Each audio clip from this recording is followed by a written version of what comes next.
Hello gardeners, and welcome to the Determined and Determinate Gardening channel.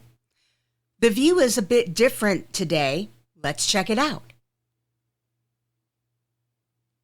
Most of the cool season plants are in their permanent homes, but these mid-spring starts still need a little bit more time under the lights.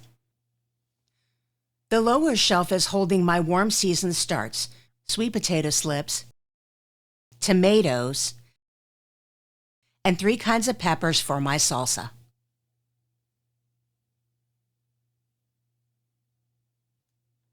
Speaking of tomatoes, it's time for the next single seed challenge update.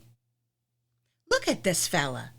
He has several sets of true leaves, good color, and a nice strong stem. I think it might be time to move him, along with his siblings, outside into the dome.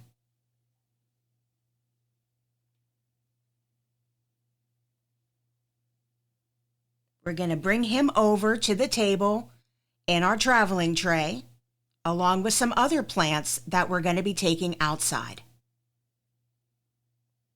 His siblings are looking as good as he is. Nice color, strong stems, and at least 2 sets of true leaves. I have 2 Empress of India nasturtium along for the ride as well. Here in the garden, I have a 4x4 raised bed that we call the dome. Since the location and resident heat make it suitable only for heat-loving plants, it is available as a greenhouse until late May. I have potted up my Roma, black plum, and Amish paste tomatoes, as well as the birdhouse gourds, into these 4-inch pots from their original starter cells. This will be their home for the next few weeks.